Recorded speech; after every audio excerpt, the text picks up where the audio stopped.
is one reason I think he values the World Economic Forum. It is a unique institution that brings together the largest combination of government officials, business leaders, technology leaders, civil society and NGO leaders anywhere in the world for a genuine dialogue, and particularly importantly this year. Thankfully, this group is meeting under better economic circumstances than during the pandemic, but once again, we're facing very serious different economic conditions around the world. One of the central challenges that is impacting me is how capitalism can benefit more, and how can we broaden our global economy for greater and greater participation. That is a question where the President has shown real leadership through investing in infrastructure, reducing barriers to growth, and initiatives like the Trump account, designed to give more Americans a direct stake in the growth of the U.S. economy. As he enters the second year of his second term, we are interested in hearing his plans for 2026 and beyond, and will no doubt create more and more conversation. And that's what the forum is about, a serious conversation in the spirit of dialogue. Discussions where the world is headed, where are we going, and these discussions would be incomplete without the President of the United States, the most important leader in the world. We appreciate him here, so let me introduce and welcome back to Davos the President of the United States, Donald J. Trump.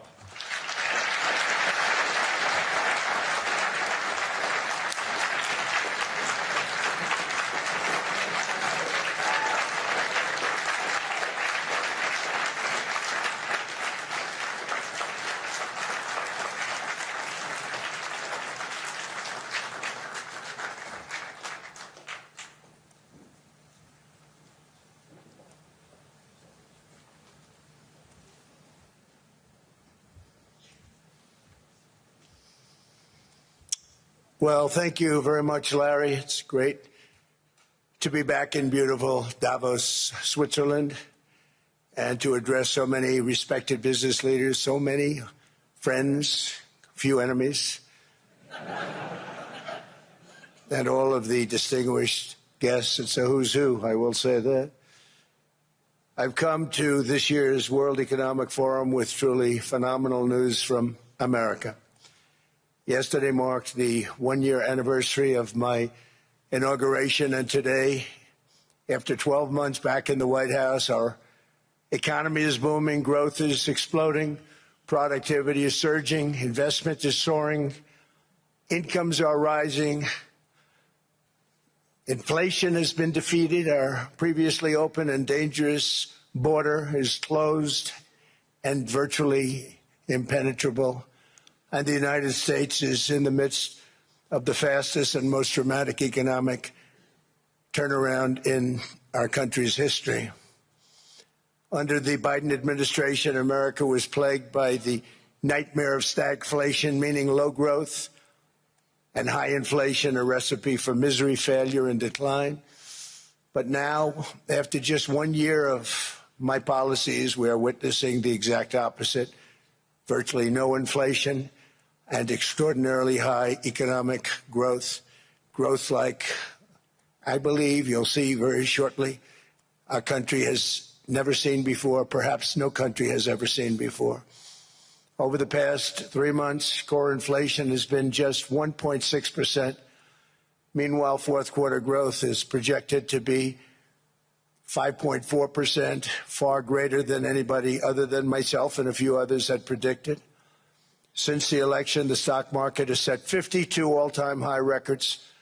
So that's in 1 year, 52 records, adding $9 trillion in value to retirement accounts, 401ks, and people's savings. People are doing very well. They're very happy with me. Since my inauguration, we've lifted more than 1.2 million people off of food stamps, and after 4 years, in which Biden secured less than $1 trillion of new investment in our country. Think of that, $1 trillion, substantially less than that. In 4 years, we've secured commitments for a record-breaking $18 trillion, and we think when the final numbers come out, they'll be closer to $20 trillion of investment. That's never been done by any country at any time, not even close. Just over 1 year ago, under the radical left Democrats, we were a dead country. Now we are the hottest country anywhere in the world. In fact, the United States economy is on pace to grow at double the rate that was projected by the IMF just last April. And with my growth and tariff policies, it should be much higher. I really believe we can be much higher than that. And this is all great news, and it's great for all nations. The USA is the economic engine on the planet, and when America booms, the entire world booms. It's been the history. When it goes bad, it goes bad. You all follow us down, and you follow us up, and we're at a point that I don't believe we've ever been. I never thought we could do it this quickly. My biggest surprise is I thought it would take more than a year, maybe like a year and 1 month.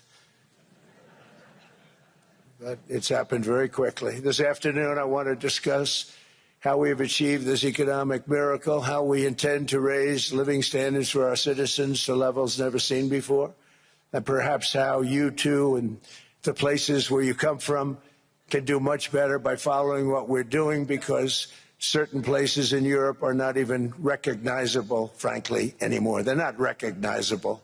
And we can argue about it, but there's no argument. Friends come back from different places. I don't want to insult anybody, and say, I don't recognize it. And that's not in a positive way. That's in a very negative way. And I love Europe, and I want to see Europe go good.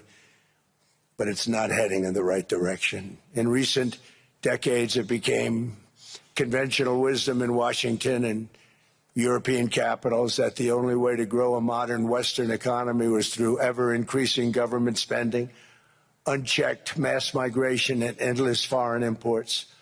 The consensus was that so-called dirty jobs and heavy industry should be sent elsewhere, that affordable energy should be replaced by the Green New Scam, and that countries could be propped up by importing new and entirely different populations from faraway lands. This was the path that Sleepy Joe Biden administration and many other Western governments very foolishly followed, turning their backs on everything that makes nations rich and powerful and strong. And there's so much potential in so many nations. The result was record budget and trade deficits and a growing sovereign deficit driven by the largest wave of mass migration in human history. We've never seen anything like it. Quite frankly, many parts of our world are being destroyed before our very eyes, and the leaders don't even understand what's happening. And the ones that do understand aren't doing anything about it. Virtually all of the so-called experts predicted my plans to end this failed model would trigger a global recession and runaway inflation. But we have proven them wrong. It's actually just the opposite. In 1 year, our agenda has produced a transformation like America has not seen in over 100 years. Instead of closing down energy plants, we're opening them up. Instead of building ineffective, money-losing windmills, we're taking them down and not approving any. Instead of empowering bureaucrats, we're firing them, and they're going out and getting jobs in the private sector for 2 and 3 times what they were making in government. So they started off hating me when we fired them, and now they love me. Instead of raising taxes on domestic producers, we're lowering them and raising tariffs on foreign nations to pay for the damage that they've caused. In 12 months, we have removed over 270,000 bureaucrats from the federal payrolls, the largest single-year reduction in government employment since the end of World War II.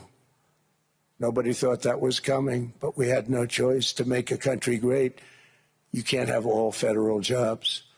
We've cut federal spending by $100 billion and slashed the federal budget deficit by 27% in the single year. It's going to go down quite a bit more from that, driving inflation way down from the record highs of the Biden administration. Every month they went up and up and up. I promised to cut 10 old regulations for every single new regulation, but instead I've cut, actually till this point, 129 regulations for every one new regulation approved. So every time they come in with a new regulation, we do at least 10, but so far it's averaging out to 129, if you can believe it. In July, we passed the largest tax cuts in American history, including no tax on tips, no tax on overtime, no tax on Social Security for our great seniors. We also provided 100% expensing. That's the one they like. And bonus depreciation for all new equipment and capital investments to help companies expand and shift production to America. They are so in love with that. They build a plant, they're able to deduct it immediately, the whole thing, rather than waiting 38 to 41 years in the old days. This is a miracle taking place. Nobody thought it would ever be done by any country, but it's done by us. It was what made my first term the most successful four-year term that we've ever had from a financial standpoint. And now we've upped it. This is a 10-year program, not a one-year program, but you're allowed to deduct everything in 1 year. It used to be 38 to 41 years. With tariffs, we've radically reduced our ballooning trade deficit, which was the largest in world history. We were losing more than $1 trillion every single year, and it was just wasted. It was going to waste. But in 1 year, I slashed our monthly trade deficit by a staggering 77%, and all of this with no inflation, something everyone said could not be done. There were a couple of brilliant people that actually thought I was doing the right thing. I thought I was doing the right thing. Now they all think I'm doing the right thing because they can't believe the numbers. American exports are now up by more than $150 billion. Domestic steel production is up by 300,000 tons a month, and it's doubling over the next 4 months. It's doubling and tripling, and we have steel plants being built all over the country. Nobody thought they'd see that. Factory construction is up by 41%, and that number is really going to skyrocket right now because that's during a process that they're putting in to get their approvals, and we've given very, very quick, fast approvals. In the process, we've made historic trade deals with partners covering 40% of all U.S. trade. Some of the greatest companies and countries in the world. We have countries as our partner, too. The European nations, Japan, South Korea. They're our partners. They've gone into massive deals with us, especially on oil and gas.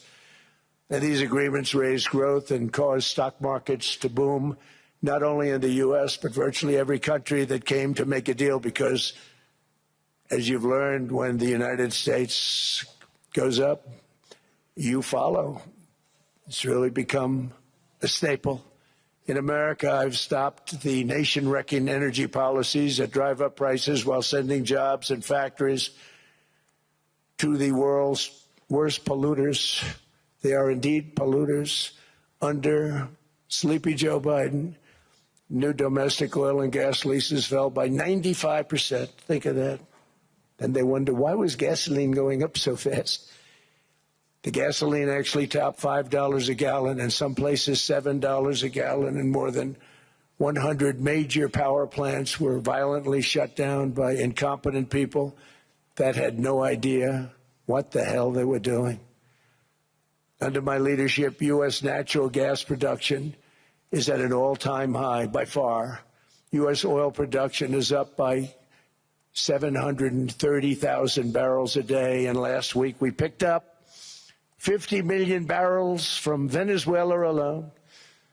Venezuela has been an amazing place for so many years, but then they went bad with their policies. 20 years ago, it was a great country, and now it's got problems, but we're helping them. And those 50 million barrels We're going to be splitting up with them, and they'll be making more money than they've made in a long time. Venezuela is going to do fantastically well. We appreciate all of the cooperation we've been giving. We've been giving great cooperation. Once the attack ended, and they said, let's make a deal.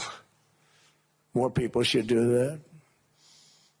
But Venezuela is going to make more money in the next 6 months than they've made in the last 20 years. Every major oil company is coming in with us. It's amazing. It's a beautiful thing to see. The leadership of the country has been very good. They've been very, very smart. The price of gasoline is now below $2.50 a gallon in many states, $2.30 a gallon in most states. Then we'll soon be averaging less than $2 a gallon. In many places, it's already down even lower, $1.95 a gallon. Numerous states are at $1.99, numbers that nobody has heard for years. Actually, since my last administration, we got it down to around those numbers. I've signed an order directing and approval of many new nuclear reactors. We're going heavy into nuclear. I was not a big fan because I didn't like the risk, the danger, but they have the progress they've made with nuclear is unbelievable, and the safety progress they've made is incredible. We're very much into the world of nuclear energy, and we can have it now at good prices and very, very safe. And we're leading the world in AI by a lot. We're leading China by a lot. I think President Xi respects what we've done, in part because I've allowed these big companies building these massive buildings to build their own electric capacity. They're building their own power plants, which when added up is more than any country anywhere in the world is doing. I read recently an article in the Wall Street Journal that China's creating so much energy, and they are. I got to hand it to them. But we're creating as much or more, and we're letting them do that. I'm very proud of it. It was my idea. I said, you can't create this much energy. We needed more than double the energy currently in the country just to take care of the AI plants. And I said, we can't do that. We have an old grid system. And I came up with the idea, you know, you people are brilliant. You have a lot of money. Let's see what you can do. You can build your own electric generating plants. And they looked at me. They didn't believe me. All of the names that are, I think, in the room right now, if you want to know the truth, they didn't believe it. And I said, no, you can't. They came back 2 weeks and they didn't have the plant. They said, we thought you were kidding. I said, no, not only am I not kidding, you're going to have your approvals within 2 weeks. I always say nuclear will take 3 weeks. But most aren't going that. They're going oil and gas. They're even going coal in some cases. Because of my landslide election victory, the United States avoided the catastrophic energy collapse which befell every European nation that pursued the Green New Scam, perhaps the greatest hoax in history. The Green New Scam, windmills all over the place, destroy your land, destroy your land. Every time that goes around, you lose $1,000. You're supposed to make money with energy, not lose money. Here in Europe, we've seen the fate that the radical left tried to impose on America. They tried very hard. Germany now generates 22% less electricity than it did in 2017. And it's not the current chancellor's fault. He's solving the problem. He's going to do a great job. But what they did before he got there, I guess that's why he got there. And electricity prices are 64% higher. The United Kingdom produces just 1/3 of the total energy from all sources that it did in 1999. Think of that, 1/3. And they're sitting on top of the North Sea, one of the greatest reserves anywhere in the world, but they don't use it. And that's one reason why their energy has reached catastrophically low levels with equally high prices. High prices, very low levels. Think of that, 1/3. And you're sitting on top of the North Sea, and they like to say, well, you know, that's depleted. It's not depleted. It's got 500 years. They haven't even found the oil. The North Sea is incredible. They don't let anybody drill. Environmentally, they don't let them drill. They make it impossible for the oil companies to go. They take 92% of the revenues. So the oil companies said, we can't do it. They came to see me. Is there anything you can do? I want Europe to do great. I want UK to do great. They're sitting on one of the greatest energy sources in the world, and they don't use it. In fact, their electricity prices have soared 139%. There are windmills all over Europe. There are windmills all over the place, and they are losers. One thing I've noticed is that the more windmills a country has, the more money that country loses and the worse that country is doing. China makes almost all of the windmills, and yet I haven't been able to find any wind farms in China. Did you ever think of that? It's a good way of looking at it. They're smart. China's very smart. They make them, they sell them for a fortune. They sell them to the stupid people that buy them, but they don't use them themselves. They put up a couple of big wind farms, but they don't use them. They just put them up to show people what they could look like. They don't spin. They don't do anything. They use a thing called coal, mostly. But China goes with the coal. They go with oil and gas. They're starting to look at nuclear a little bit, and they're doing just fine. They make a fortune selling the windmills, though, and I think really that's one that they wouldn't be surprised if it stopped. They are shocked that it continues to go. They're very friendly with me. They're shocked that people continue to buy those damn things. They killed the birds. They ruin your landscapes.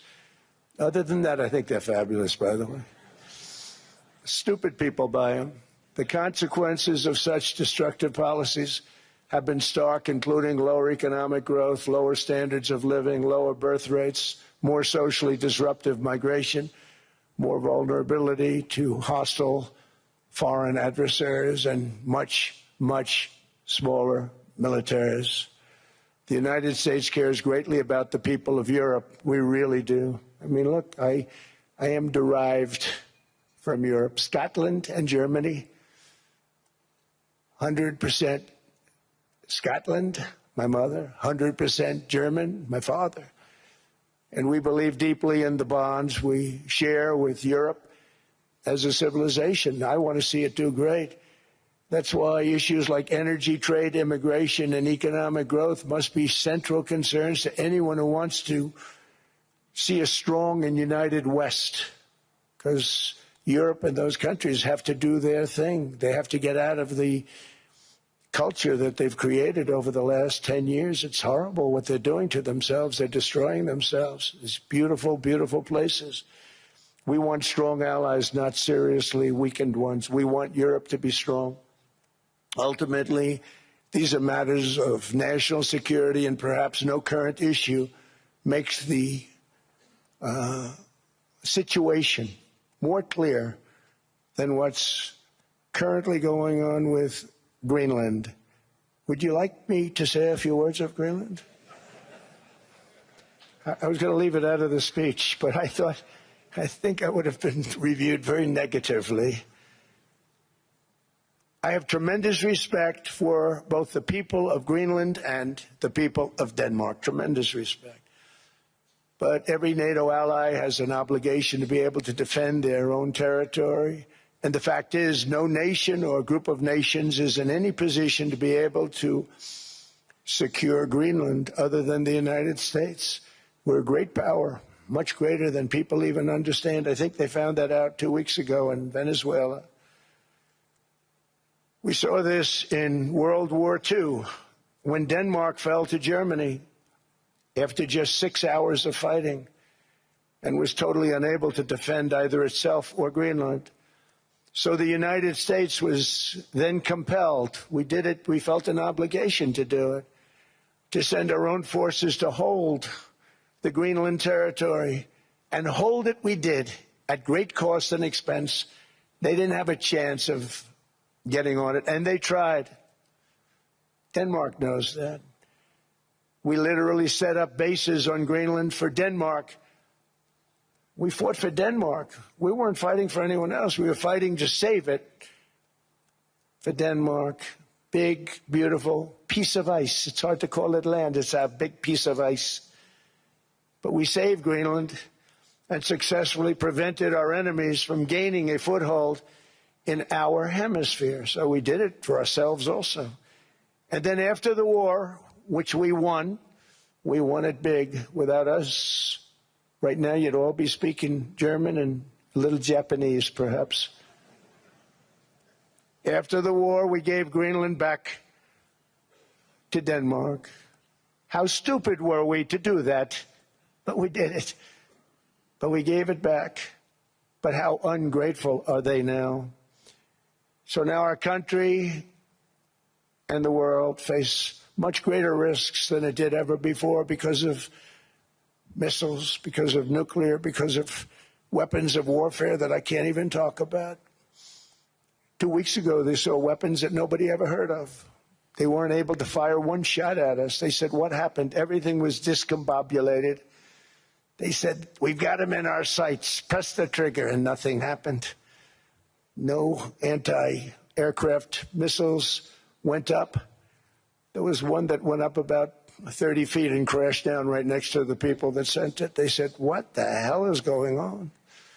Those defensive systems were made by Russia and by China.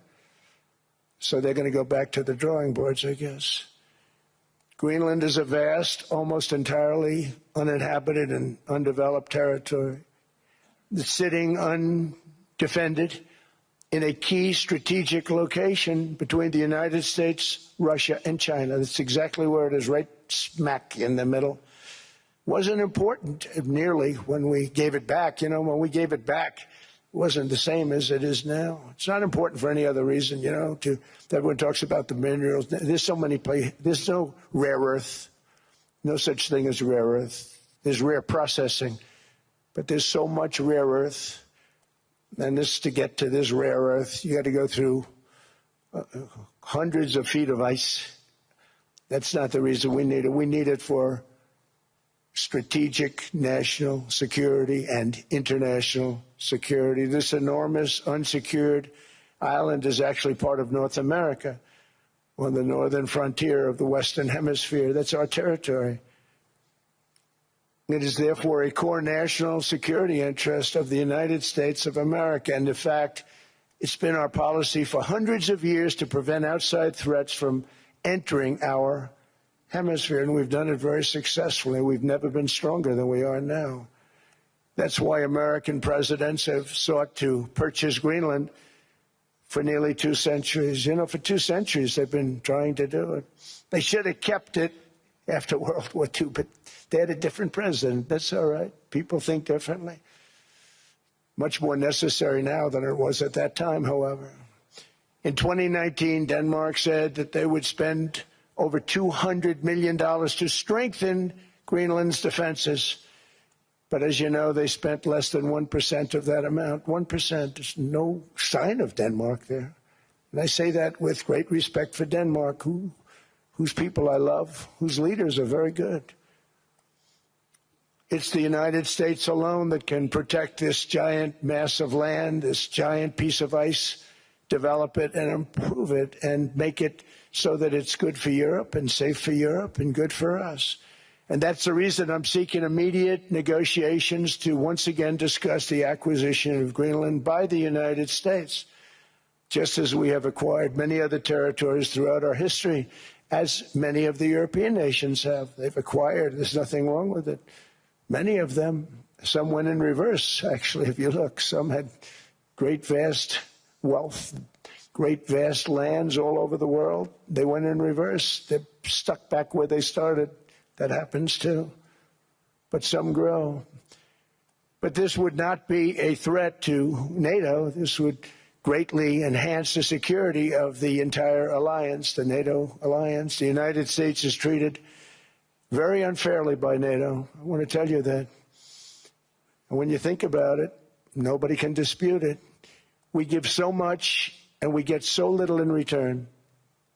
And I've been a critic of NATO for many years. And yet I've done more to help NATO than any other president by far, than any other person.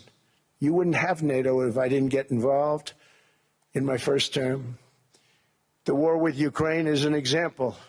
We are thousands of miles away, separated by a giant ocean.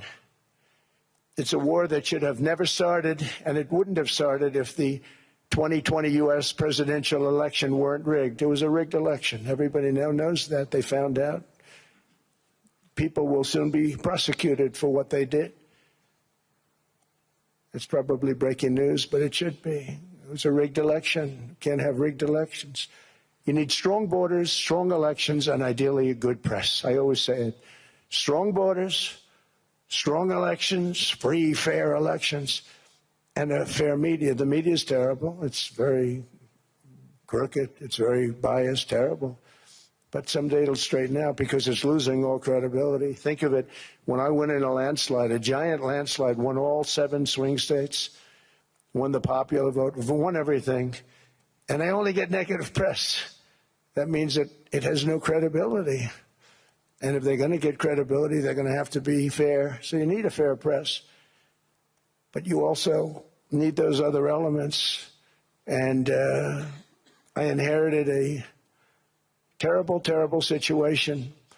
If you look, the border was open. The inflation was raging. Everything was bad with the United States when I came into office. But I also inherited a mess with Ukraine and Russia, something that would have never happened. And I know Putin very well. He and I would discuss Ukraine. It was the apple of his eye, but he wasn't going to do anything. I said, Vladimir, you're not doing it. He would never have done it. It was terrible what happened. I could see it happening, too. After I left, I could see it happening. Biden had given Ukraine and NATO $350 billion, a staggering sum, $350 billion. I came in, and just like the southern border, just like inflation, just like our economy, I said, wow, this place is in trouble, meaning our country. All of these things were out of control. But the border was out of control. We fixed it with the strongest border anywhere in the world. And I've now been working on this war for 1 year, during which time I settled 8 other wars. India, Pakistan. I settled other wars that were Vladimir Putin called me, Armenia, Azerbaijan. He said, I can't believe you settled that one. They were going on for 35 years. I settled it in 1 day. And President Putin called me. He said, you know, I can't believe I worked on that war for 10 years trying to settle it. I couldn't do it. I said, do me a favor, focus on settling your war. Don't worry about that one.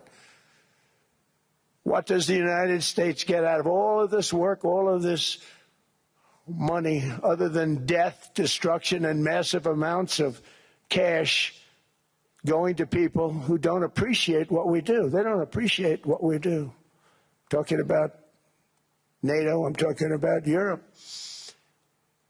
They have to work on Ukraine. We don't. The United States is very far away. We have a big, beautiful ocean separating us. We have nothing to do with it. Until I came along, NATO was only supposed to pay 2% of GDP. But they weren't paying. Most of the countries weren't paying anything. The United States was paying for virtually 100% of NATO. And I got that stopped. I said, that's not fair. But then, more importantly, I got NATO to pay 5%, and now they were paying, and now they are paying. So something nobody said was possible. They said, we will never go up higher than 2%.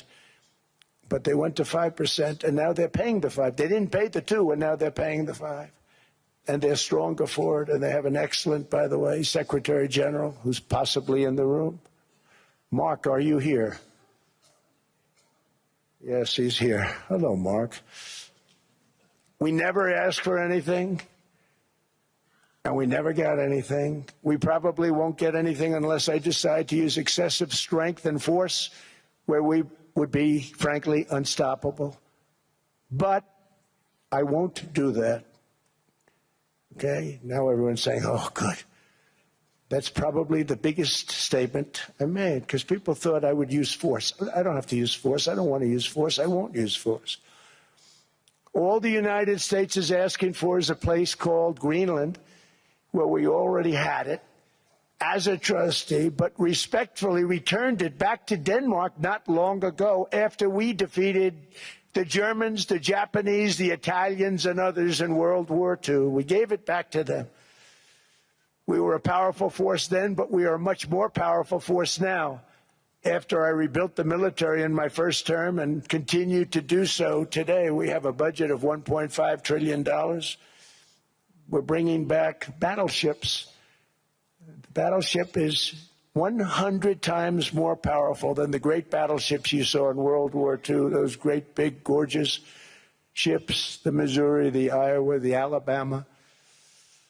Because I thought maybe we could take them out of mothballs. They said, no, sir, these ships are 100, think of that, 100 times more powerful than those big, magnificent pieces of art that you saw so many times ago, that you still see on television. You say, wow, what a force. 100 times, each ship 100 times more powerful than the big battleships of the past.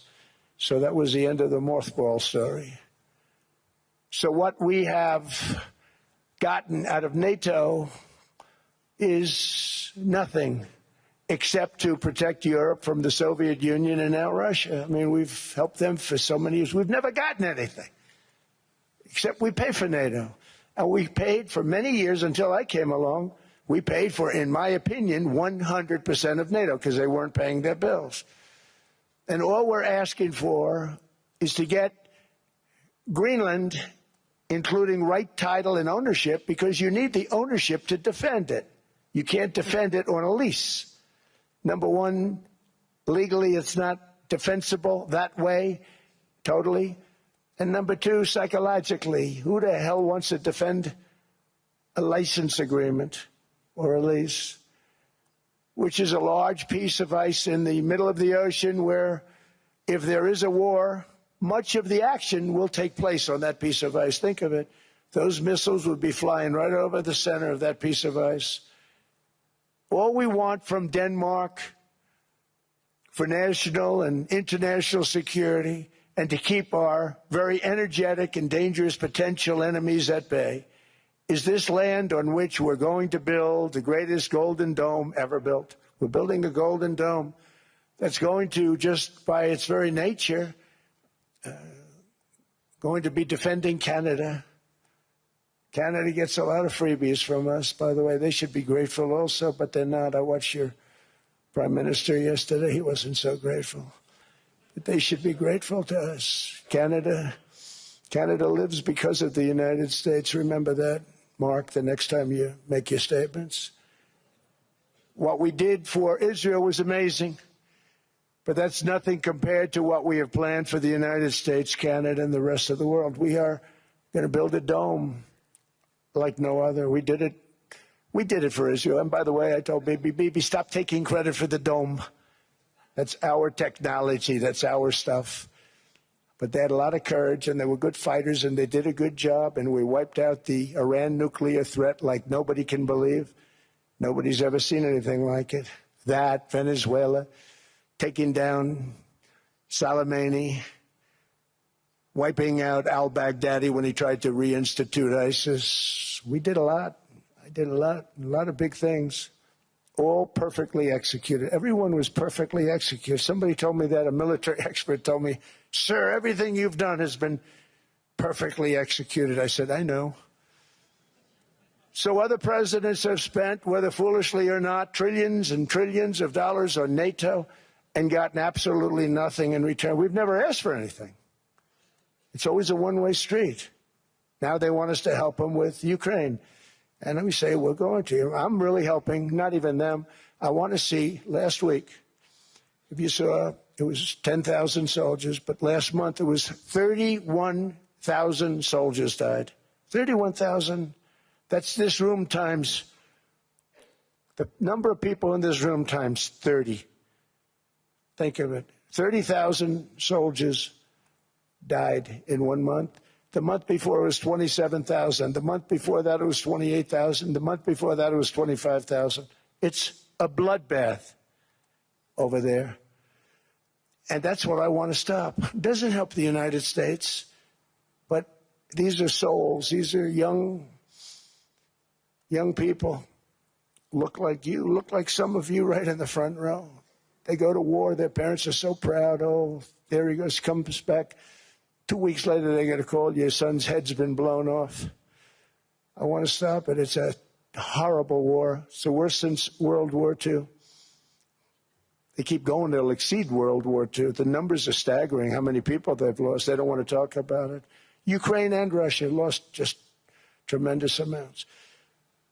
And I'm dealing with President Putin, and he wants to make a deal, I believe. I'm dealing with President Zelensky, and I think he wants to make a deal. I'm meeting him today. He might be in the audience right now. But they got to get that war stopped because too many people are dying, needlessly dying. Too many souls are being lost. It's the only reason I'm interested in doing it. But in doing it, I'm helping Europe, I'm helping NATO, and I've until the last few days when I told them about Iceland, they loved me. They called me daddy, right, last time. A very smart man said, he's our daddy. He's running it. I was like running it. I went from running it to being a terrible human being. But now what I'm asking for is a piece of ice, cold and poorly located, that can play a vital role in world peace and world protection. It's a very small ask compared to what we have given them for many, many decades. But the problem with NATO is that we'll be there for them 100%. But I'm not sure that they'd be there for us. If we gave them the call, gentlemen, we are being attacked. We're under attack by such and such a nation. I know them all very well. I'm not sure that they'd be there. I know we'd be there for them. I don't know that they'd be there for us. So with all of the money we expend, with all of the blood, sweat, and tears, I don't know that they'd be there for us. They're not there for us on Iceland, that I can tell you. I mean, our stock market took the first dip yesterday because of Iceland. So Iceland's already cost us a lot of money. But that dip is peanuts compared to what it's gone up. And we have an unbelievable future in that stock. That stock market is going to be doubled. We're going to hit 50,000, and that stock market's going to double in a relatively short period of time because of everything that's happening. But this is a good example. After giving NATO and European nations trillions and trillions of dollars in defense, they buy our weapons. We make the greatest weapons in the world, but now we're going to make them faster, much faster. You saw that. I put a cap on the salaries.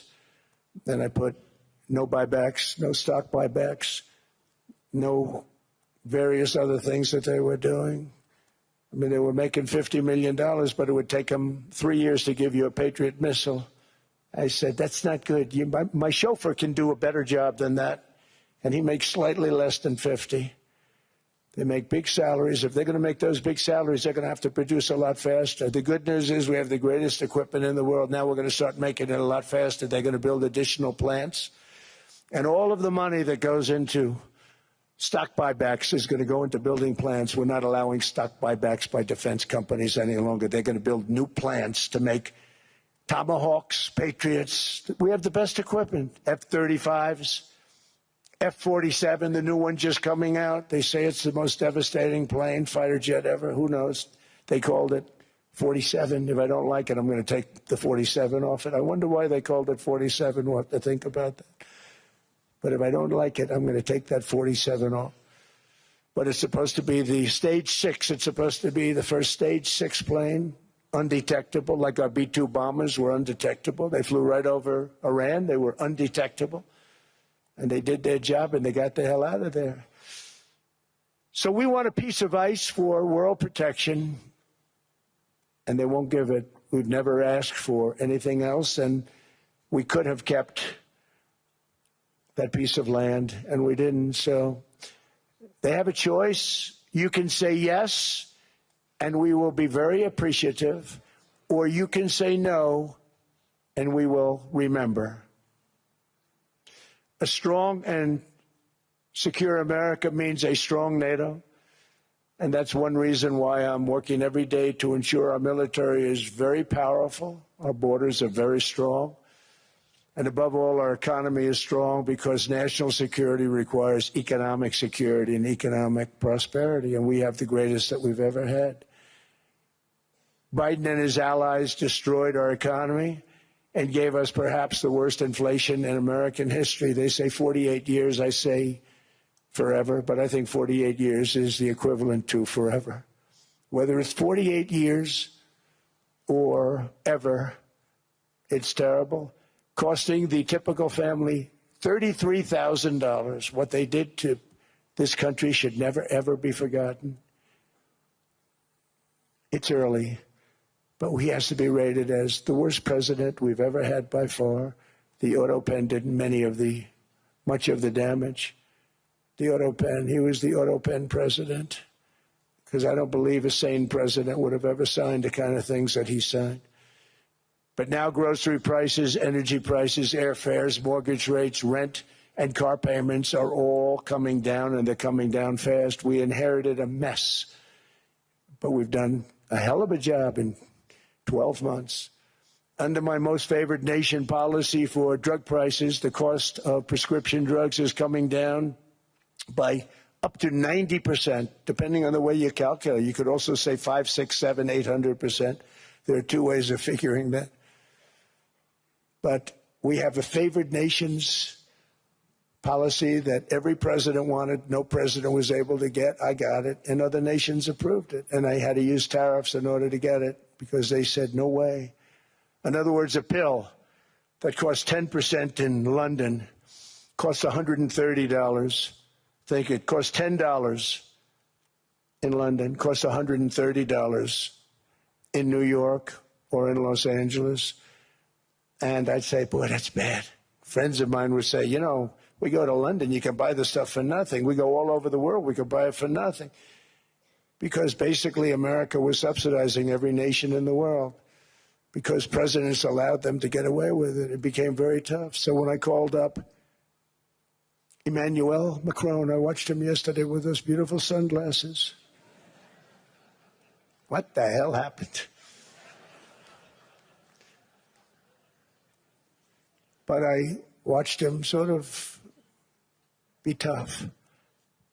But he was at $10 for a pill. And I said, Emmanuel, and I have all the big pharmaceutical companies are in total agreement. It wasn't easy, by the way. They're tough, smart. They've been getting away with the scam for a long time. But they gave it up. But they said, you'll never get the countries to approve it. I said, why is that? Because they won't. They always said, we're not paying any more. Get the rest for the United States. So over the years, they stayed the same. We just went up, up, up. And I mean, we would pay 13, 14, 15 times more than certain countries would. So I said, no, they'll approve it 100%. Sir, you'll never get them to approve it. I said, I guarantee you. But I actually started with Emmanuel, who probably is in the room too. And I like him. I actually like him. Hard to believe, isn't it?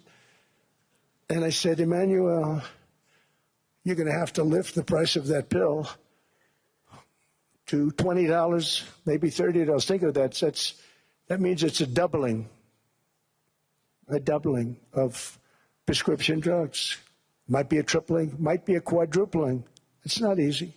No, no, no, Donald, I will not do that. I said, yes, you will, 100%. He said, no, no, no.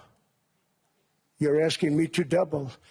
I said, Emmanuel, you've been taking advantage of the United States for 30 years with prescription drugs.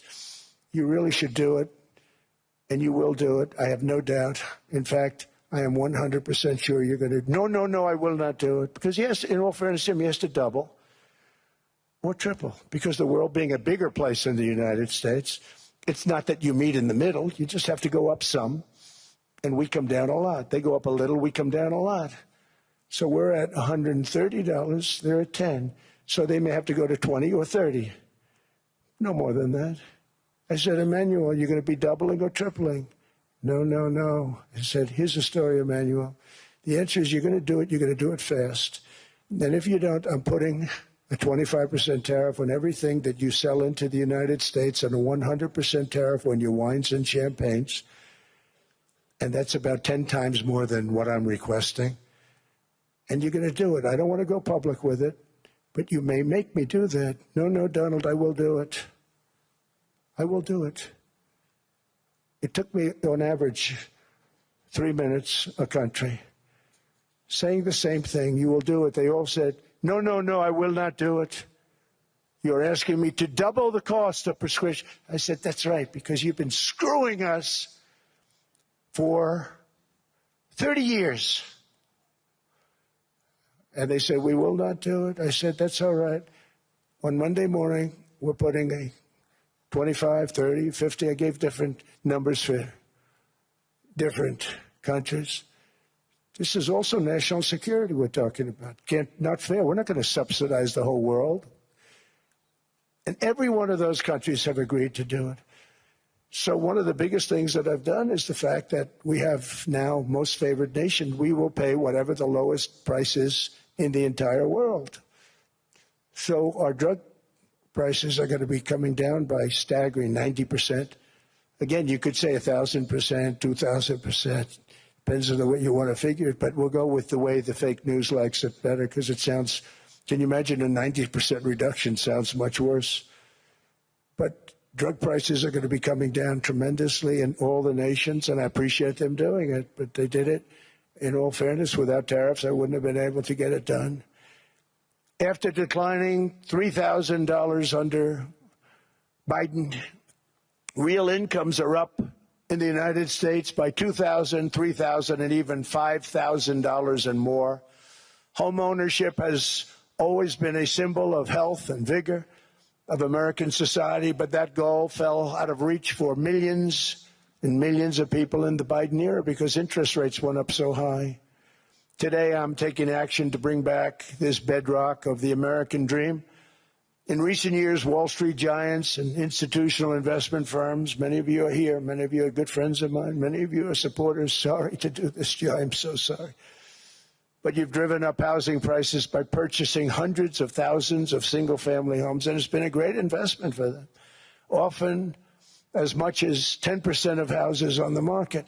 You know, the crazy thing is a person can't get depreciation on a house, but when a corporation buys it, they get depreciation. Okay, that's something we're going to have to think about, too. I don't know if too many people think about that. You buy a corporation, they buy 500 houses. They buy hundreds of thousands. They buy 500 houses. They can take depreciation. A person sweats and works and buys one house. They can't. But homes are built for people, not for corporations, and America will not become a nation of renters. We're not going to do that. That's why I have signed an executive order banning large institutional investors from buying single-family homes. It's just not fair to the public. They're not able to buy a house. And I'm calling on Congress to pass that ban into permanent law, and I think they will. One of the biggest barriers to saving for a down payment has been surging credit card debt. The profit margin for credit card companies now exceeds 50%, one of the biggest. And they charge Americans interest rates of 28%, 30%, 31%, 32%. Whatever happened to usury? So to help our citizens recover from the Biden disaster, all caused by this horrible president, just horrible president, I'm asking Congress to cap credit card interest rates at 10% for 1 year. And this will help millions of Americans save for a home. They have no idea they're paying 28%. They go out there a little late in their payment and they end up losing their house. It's terrible. To unleash innovation and savings and financing, I'm also working to ensure America remains the crypto capital of the world. And to that end, last year I signed the landmark Genius Act into law. Now Congress is working very hard on crypto market structure legislation, Bitcoin, all of them, which I hope to sign very soon, unlocking new pathways for Americans to reach financial freedom. And I did it for two reasons. Number one, I thought it was politically good, and it was. I got tremendous political support. But more importantly, China wanted that market, too. It's just like they want the AI. And we've got that market, I think, pretty well locked up. If I didn't do it, you know, Biden was totally against it until before the election when they realized that, you know, there were millions of people voting against him over crypto. And all of a sudden they loved it very much, but it was too late. They blew it. But it is politically popular, but it's much more importantly, we have to make it so that China doesn't get the hold of it. And once they have that hold, we're not going to be able to get it back. So I'm honored to have done it. Finally, I've instructed government-backed institutions to purchase up to $200 billion in mortgage bonds to bring down interest rates. And I'll be announcing a new Fed chairman in the not-too-distant future. I think he'll do a very good job. See, I gave away some of it. He did give that away. So we have something, got something, but somebody that's very respected. They're all respected. They're all great. Everyone that I interviewed is great. Everyone could do, I think, a fantastic job. Problem is they change once they get the job. They do. You know, they're saying everything I want to hear, and then they get the job. They're locked in for 6 years. They get the job, and all of a sudden, let's raise rates a little bit. I call them, sir, we'd rather not talk about this. It's amazing how people change once they have the job. It's too bad. Sort of disloyalty, but they got to do what they think is right. We have a terrible chairman right now. Jerome, too late Powell. He's always too late. And he's very late with interest rates, except before the election. He was just fine for the other side. So we're going to have somebody that's great, and we hope he does the right job. Last week, the average 30-year mortgage rate dropped below 6% for the first time in many years. Another major factor in driving up housing costs was the mass invasion of our borders. And I have to say one thing about housing, because nobody ever says this. I am very protective of people that already own a house, of which we have millions and millions and millions. And because we have had such a good run, the house values have gone up tremendously. And these people have become wealthy. They weren't wealthy. They become wealthy because of their house. And every time you make it more and more and more affordable for somebody to buy a house cheaply, you're actually hurting the value of those houses, obviously, because the one thing works in tandem with the other. And I don't want to do anything that's going to hurt the value of people that own a house who, for the first time in their lives, are walking around the streets of whatever city they're in, very proud that their house is worth $500,000, $600,000, $700,000. Now, if I want to really crush the housing market, I could do that so fast and people could buy houses, but you would destroy a lot of people that already have houses. In some cases, they've mortgaged their house, and the mortgage would be very low, and all of a sudden the mortgage without any changes becomes very high, and they end up losing the house. I'm not going to hurt, and I speak with Scott, who's doing a fantastic job, and Howard, who's doing a fantastic job, and all of my people. And I always say, look, you know, I can crush the hell out of the market. We can drop interest rates to a level, and that's one thing we do want to do. That's natural. That's good for everybody. You know, the dropping of the interest rates, we should be paying a much lower interest rate than we are. We should be paying the lowest interest rate of any country in the world, because without the United States, you don't have a country. I mean, I had a case with Switzerland. We happened to be in Switzerland. Maybe I'll give you a quick story. But they were paying nothing. They make beautiful watches, great watches, Rolex, all of them. They were paying nothing to the United States when they sent their product in. And we had a $41 billion deficit. $41 billion with this beautiful place. Flew over it, isn't it nice? So I said, let's put a 30% tariff on them, so that we get back some of it, not all of it at all. We still have a deficit, big deficit. We had 41 million. That's a big deficit. And I said, let's put a tariff on. Different tariffs, different places. You're all party to them. In some cases, victims to them. But in the end, it's a fair thing. And most of you realize that. But we put a 30% tariff on Switzerland, and all hell broke loose. They were calling, I mean, like you wouldn't believe. And I know so many people from Switzerland, incredible place, incredible, brilliant place. But I didn't realize that they're only good because of us. And there's so many other examples. I mean, us, probably other places, but a majority of the money they make is because of us, because we never charged them anything. So they come in, they sell their watches, no tariffs, no nothing. They walk away, they make $41 billion on just us. So I said, no, we can't do that. So I'm going to bring it up. I'm still would have a deficit pretty substantial, but I brought it up to 30%. And I guess Prime Minister, I don't think President, I think Prime Minister called a woman, and she was very repetitive. She said, no, no, no, you cannot do that, 30%. You cannot do that. We are a small, small country. I said, yeah, but you have a big, big deficit. You may be small, but you have a bigger deficit than big countries. He said, no, no, no, please, you cannot do it. Kept saying the same thing over and over. We are a small country. I said, but you're a big country in terms of... And she just rubbed me the wrong way, I'll be honest with you. And I said, all right, thank you, ma'am, appreciate it. Do not do this. Thank you very much, ma'am. And I made it 39%. And then all hell really broke out. And I was paid visits by everybody. Rolex came to see me. They all came to see me. But I realized, and I reduced it, because I don't want to hurt people. I don't want to hurt them.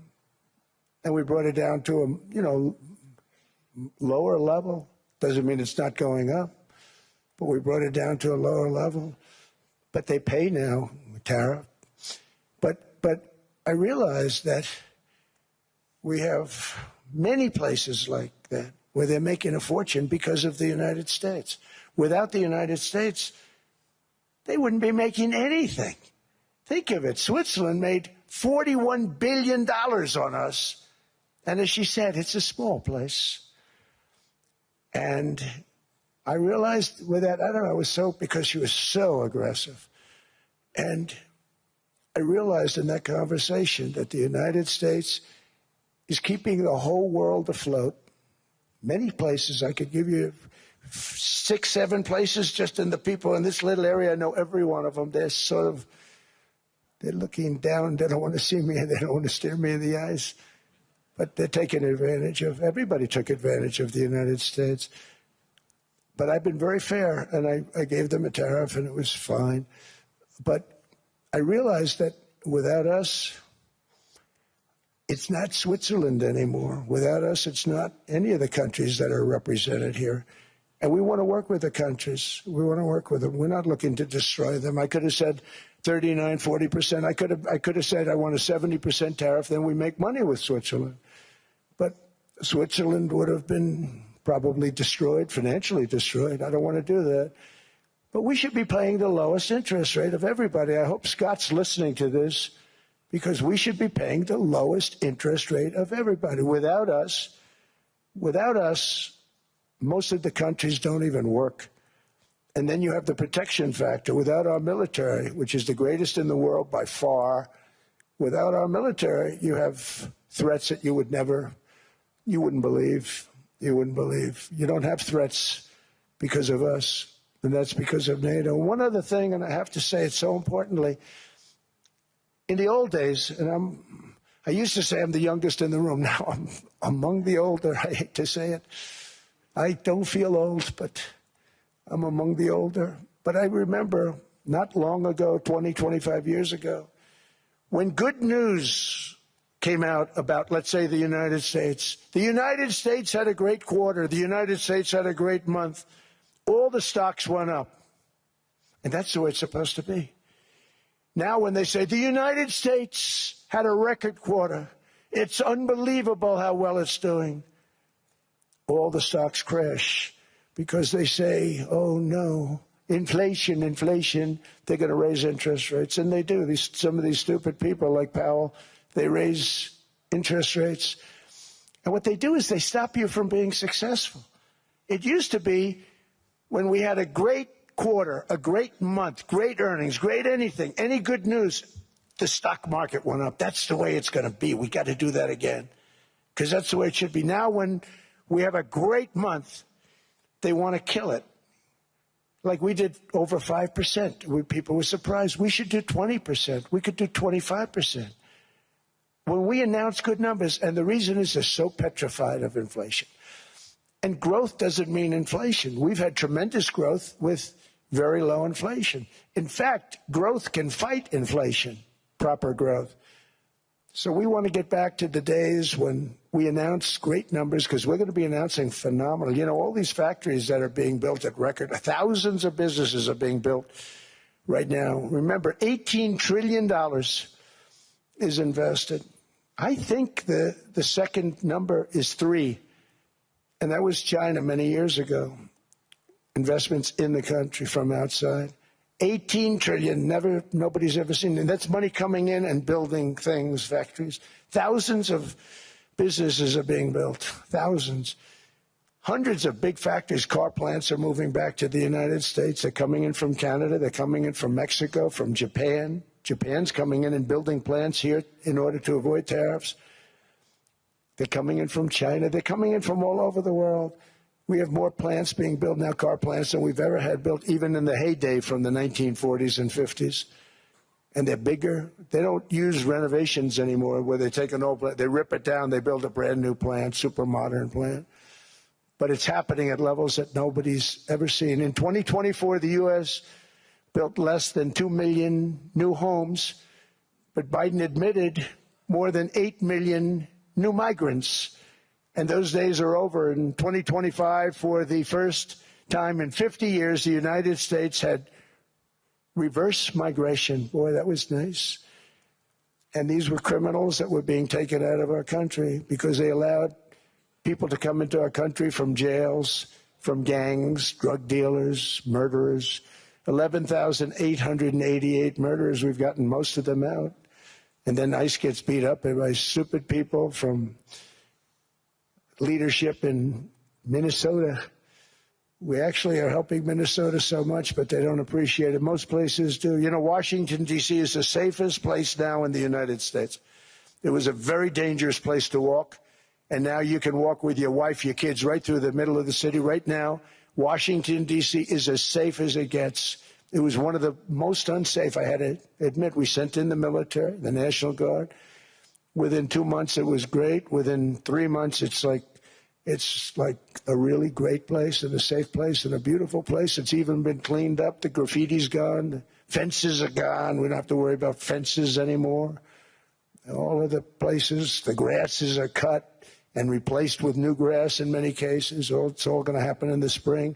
But Washington and D.C. is beautiful again, and it's safe. New restaurants are opening up. They were all closing.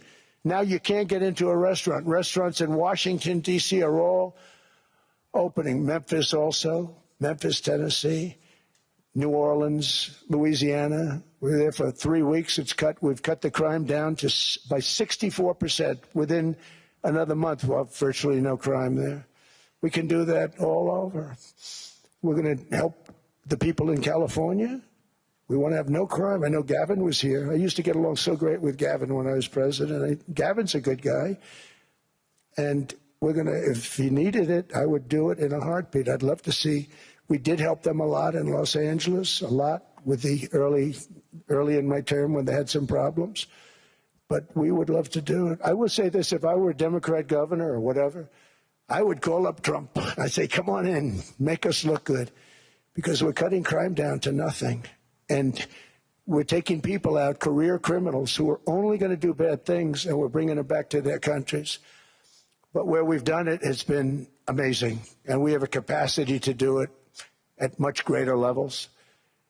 We're cutting illegal aliens off welfare and other government benefits, and I have directed that starting immediately, there will be no more payments to sanctuary cities, because they are really just sanctuaries for criminals. They're really protecting criminals, and those are the ones we have to get out of the country. Murderers, drug dealers, the mentally insane. They emptied their mental institutions into the United States. And despite that, we have the lowest crime numbers that we've ever had in the history of the country. Just came out. But equally importantly, we're cracking down on more than $19 billion in fraud that was stolen by Somalian bandits. Can you believe that they turned out to be higher IQ than we thought? I always say these are low IQ people. How do they go into Minnesota and steal all that money? And we have, they're pirates. They're good pirates, right? But we shoot them out of the water just like we shoot the drug boats out. They're not pirating too many boats lately, do you notice? When they go out into those boats, they want to take over a $1.5 billion tanker loaded up with oil. and they say, we're going to blow up your boat. They have powerful weapons. You hit the side of the boat, you blow the whole thing up. The insurance companies are petrified, so they say, just give them the boat. We'll give them money instead. And I don't do that. We blow them right the hell out of the water. We see them going out, we blow them out of the water. We don't have any pirates so much anymore. If we do, they won't be there long. We've cut down with the hitting of the boats that are loaded up with drugs, including submarines. Can you believe they actually buy small, they call mini subs, very fast. They're meant for drugs. We've knocked out 2 of them. The Democrats say they were fishing. You have ruined somebody's fishing weekend. I would say a submarine is not a fishing boat. You don't fish. But we've knocked down drugs by water, the oceans, the sea, by 97.2%. Think of that. And I actually say, who the hell are the 3%? Because I would not want to be piloting one of those boats. We knocked them down, and now we're going to start on land. We're going to knock it all out.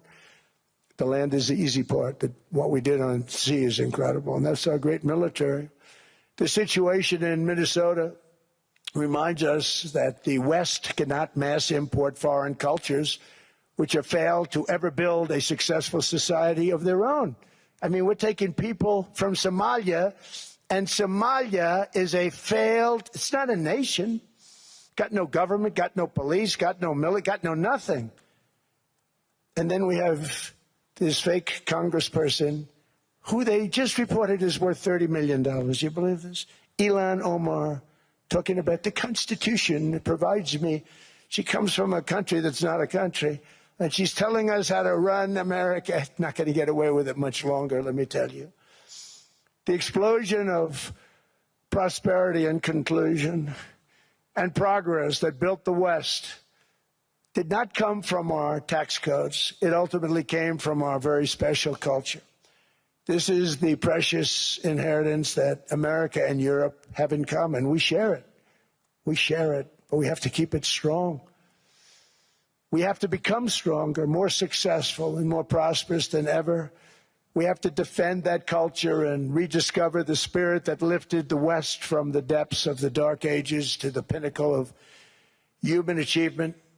We live in an incredible, changing period. It's an unbelievable time, but we have to take advantage of the time that we're in. In our hands are technologies that our ancestors could scarcely have. I mean, they couldn't have even dreamt some of the things that we see today. And so rapidly they're produced. I mean, AI, 2 years ago, nobody ever heard of the term, and now everybody's talking about it. And it can have some very good purpose. It could also have some dangerous purpose, and for that we have to watch out. But some tremendous things are happening because of it. And we're leading by so much. We're doing so well. But opportunities that are bigger and grander than ever before in human history are right before us. It is the pioneers in this room. Many of you in this room are true pioneers. You're truly brilliant people. Just your ability to get a ticket is brilliant because you have about 50 people for every seat. I don't know what. That's Larry. Everything Larry touches turns to gold. He made this very successful. But you're in this room, and some of you are the greatest leaders anywhere in the world. You're the greatest brains anywhere in the world. And the future is unlimited, and to a large part because of you, and we have to protect you, and we have to cherish you. I always say we have to cherish our brilliant people because there aren't many of them. So together with confidence, boldness, and persistence, let us lift up our people, grow our economies, defend our shared destiny, and build a future for our citizens that is more ambitious, more exciting, more inspiring, and greater than the world has ever seen. We're in a position to do things that nobody else has ever even thought of before. And many of the people in this room are the ones that are doing it, and I want to congratulate you, and I'm with you all the way. You can do things that nobody else can even think about. So I congratulate you on your tremendous success. And the United States is back, bigger, stronger, better than ever before. And I'll see you around. Thank you all very much. Thank you very much.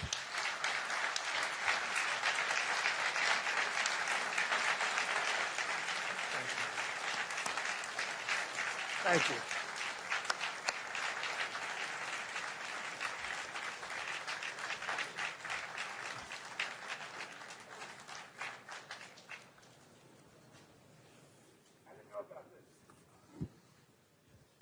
This was supposed to be a nice fire chat, Mr. President. Yes, good. I got set up. No, I did, though. You made the job for the moderator really easy. Thank you, Mr. President, for your speech. I do have a few follow-up questions, if it's okay. Sure. I don't think I should start with Greenland, maybe. I'll start with the economy. The U.S. economy is doing really, really well. But how to sustain this growth moving forward? Because there's always a recession looming around the corner. Well, you know, the one thing about economies and recessions is sometimes you get hit unexpectedly and there's nothing you can do about it. All brilliant people, but there's nothing. One example was COVID. We had an economy going at levels like nobody had ever seen my first 2.5, 3 years. And then I heard the word pandemic, not COVID. They came up with that name over a period of time. We won't get into that. But I heard the word pandemic. And I had a poll come out that was so strong just prior to that, and I was with the two best pollsters, McLaughlin and Fabrizio, and they said, sir, George Washington and Abraham Lincoln, if they came back and ran as president and vice president, they couldn't beat you. And then what happened is the following day, I was told to stay tuned because there's something really bad happening in China. There are bodies laying all over Wuhan, right around that certain building that we talk about. I always said it came from Wuhan. It did come from Wuhan. And they were body bags. We saw it by satellite. And they said, there are strange things happening in China. And so it began. And we ended up with the COVID, and the whole world suffered. We did a phenomenal job. I don't think we got the credit we deserved. We did something that Operation Warp Speed, which some people say was one of the greatest military feats ever. We did a great job. Used our military, used a lot of people. But sometimes you get hit with things, nothing you can do. You get hit with things like that unexpectedly. And we got through it. And when I left, the stock market was higher than it was previous to the COVID coming up. And I called it a great achievement. But things happen. Bad things happen. The things that we can stop are wars if we're smart. That we can stop. Those are a matter of being intelligent and having intelligent people on the other side. Because wars are the worst of all. Wars are worse than anything. But we can stop wars because that's sort of up to us. But things like dust flying in the air, wherever COVID comes from or whatever comes, sometimes you have to be a little bit lucky. But we are poised to have an economy like no other, not only in this country, but anywhere. And you know, when you hear the kind of numbers that I can tell you that Scott Bessent was with me the other day, and he's looking at numbers. He said, I can't. And that's all he's done his whole life, pretty much your whole life. Scott, you weren't going to be a football player, I don't think. Scott was not that great at football, but he was always good at numbers, right? And he was looking at numbers. He said, I've never seen anything like this. We're poised to do things that no other country has ever done. And, you know, luck, I hate to say it, but we need a little luck. We don't want to get hit by something that nobody could have thought. Whoever thought we were going to hit by a pandemic? You know, when I heard the word pandemic, I said, oh, that's an ancient problem. World War I, they lost 100 million people. It actually ended World War I. A lot of people don't know. The Spanish flu in World War I ended the war because all the soldiers were sick. The soldiers were so sick on both sides, and that war was raging, and they were all dying from the Spanish flu. They were sick as dogs. They couldn't fight. So, you know, you don't know how that would have turned out. But so we do, I mean, subject to that, and I always have to put a caveat in for it, but we're poised to have the greatest growth of any large country, I think any country that there's been. When you look at what's happening in the United States, it's really amazing. Thank you. One thing that maybe keeps you up at night, I know you don't sleep that much anyway, Mr. President, is the debt. The U.S. debt is high, is now the biggest expenditure on your budget. How to get out of that impasse? Well, the big thing is growth. I mean, growth is the way. If we grow like this, we go from having at $37 trillion. We go from having high debt to low debt. But we also are cutting expenses, you know, the old-fashioned way. We have extraordinary growth. I think we're going to be growing our way out. I think we're going to be paying off debt. We're taking in tremendous money from tariffs fairly. And again, I'm using them judiciously. You know, Switzerland's a case study. I could have gotten much more. I could have asked for much more. But we're using them judiciously. But I think growth, most importantly, and then cutting costs. Now, if you take a look at Minnesota, $19 billion in fraud and other things.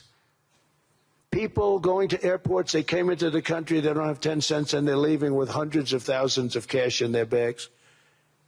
When we get to that, and our DOJ, Pam, and Todd, and all the people that work over there, and all of the people that work in here, I can tell you, Scott Bessent is working on that. It's a priority, right? You have your whole team. We're in there looking for where this money is coming from, how much it is. It could be more than $19 billion. Can you believe that? That's just one state. If we were able to cut out 50% of the fraud, 50%, and we should be able to do better than that, we would have a balanced budget without having to talk about even growth.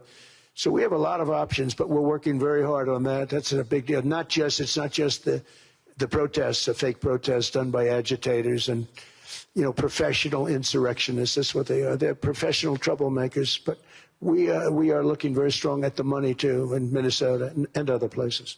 I think, Mr. President, also the $500 billion invested in artificial intelligence and the frontier technologies last year also were driving growth exponentially in the U.S. Well, AI has been a big factor. AI is massive. I mean, Mark Zuckerberg showed me a plant where he put it over a map of Manhattan, and it was basically the size of Manhattan. This is not, I said, you got to be kidding. It's a plant that was miles long, miles wide, very high. I don't think it was high like the Empire State Building, but it was high. And it literally covered most of the island of Manhattan. That's called a big plant. And, you know, when I heard they're going to spend $50 billion building, and I said, you know, if you spend $50 million, you can build a nice little shopping center. If you spend $500 million, you can build a good shopping center. But how do you spend $50 billion? When I looked at this thing, I said, you think you'll be able to do it for that? It's amazing when, you know, some of the plants that I see, and I see them all. And again, so big as we're letting them build their own electric generation. This way we have no problem. And otherwise they'd be complaining. There'd be nobody able to, you know, we have an old grid system. And not only that, they're going to sell at a very cheap price the excess electricity that they create back into our grid. So that'll solve some problems for certain states that don't have enough electricity. We also know that on the AI there is fierce competition between the U.S. as the largest economy in the world, 27% of the global GDP and 5% of the global population, not doing that badly, and China. And we know that that competition is very tough on AI. I know you're heading to a state visit to China in April. How do you see the U.S.-China relationship moving forward? Are you able to combine this tough competition with also collaboration? So I've always had a very good relationship with President Xi and with President Putin. Talk about, you know, the larger powers. But I've always had a very good relationship with President Xi of China. He's an incredible man. What he's done is amazing. He's highly respected by everybody. And I do now. I mean, now I have good. It was very severely interrupted by COVID. I used to call it the China virus, but he said, do you think you could use a different name? And I decided to do that because why should we have a problem over that? But I would do that, and they You're were a true diplomat, huh? I became a diplomat for the first time. Well, you know who taught me that? Marco Rubio. He said, let me teach you about diplomacy. Hey, any guy that gets approved by 100% of the votes, think of it, he got liberal Democrats and radical right Republicans to approve him. He's the only one. The next one was like lost 45 votes, right? But he got all 100 votes voting for him. And at first I wasn't happy about it. I said, wait a minute, I don't like that. And now it turns out that the Democrats probably wish they didn't do that. And Marco has been fantastic. Marco, stand up, please. You have done a great job as Secretary of State. He's going to go down as the best Secretary of State. And Scott, and we have Susie, who's the first female Chief of Staff, and she's the best Chief of Staff, too. And I see Howard Lutnick, who I know spoke. And Howard's fantastic. Some of the deals we're doing are great. And I want to pay particular attention because we have Chris. And Chris, you got up and spoke, I think. He's the #1 oil man in the world, because I was going to put Doug Burgum, who's fantastic. I don't know if Doug's here. Is Doug here? Doug Burgum is fantastic. He said, sir, there's one man better than me. And he introduced me to Chris. And he turns out to be. So we're drilling more oil and gas now than we ever have, by almost double. Is that right, Chris? And on top of it, we got a lot coming out of Venezuela. So anyway, so we're doing great. The country is just doing great. We have great people. Thank you. And I see other people. We have Steve Witkoff. We have Jared. I got so many people. I'm in trouble because when I go back, they're going to be people with long faces. Sir, you didn't introduce me. I got so many people. And we have a lot of the greatest people anywhere in the world. I know them all. So I won't continue because we'd be here all day. Thank you, Mr. President. We also know that you're a deal maker, and then maybe coming back to Greenland and Ukraine. What kind of deal in the end do you see between the U.S. And Denmark? Because, you know, I guess you see it now as a negotiation going on, or? Well, it's costing Denmark hundreds of millions a year to run it. And Denmark's a small country and wonderful people. But, you know, it's very expensive. It's a very big piece of ice. And it's very important. I mean, I don't want to repeat the speech, but it's very important that we use that for national and international security. That can create a power that will make it impossible for the bad guys to do anything against the perceived good ones. And it's a great block for Europe, just like, you know, Denmark was supposed to spend hundreds of millions of dollars. They didn't spend the money. They didn't spend anything, almost. And we'll see what happens. I just say this. NATO has treated the United States of America very unfairly. We never asked for anything. We never got anything. We actually took care of the needs of NATO for years and years, which I felt was always unfair. So I got NATO to pay because they're rich countries. But I think it's time that NATO step up. We're helping them with Ukraine. Without us, I think Putin would have gone all the way. I think we have it. I think there could have been a World War III, if you want to know the truth. If Kamala was elected, or Joe, any one of those, you know, those thinkers, I think you could have ended up in World War III. And I will say Steve Witkoff has been dealing incredibly with, but we're not going to have World War III. We want to get it stopped, but we're not going to have World War III. I think if I wasn't elected, I think that could have evolved into World War III. It was a very, very bad situation, and it still is, but it's not that kind of bad. It's bad because so many young people are being killed. How close do you think there is on an agreement on Ukraine? I had the pleasure of speaking with Steve Witkoff and Jared Kushner yesterday. I know they're working hard on it. I know that they're also traveling now. Do you see this very close or still? Well, I hate to say it. I thought that was going to be so. I settled 8 wars plus. And I thought that was going to be one of my easier ones. Not the easiest. Some I settled in a matter of hours because I'm good at that stuff. You know, the United Nations should be doing this. I shouldn't be doing it, but it doesn't matter. It's got to get done, saving a lot of lives. We're saving millions of lives. With Ukraine, Russia, there's tremendous hatred between President Zelensky and President Putin. That's not good. That's not good for settlements. We know from dealing. There's abnormal hatred.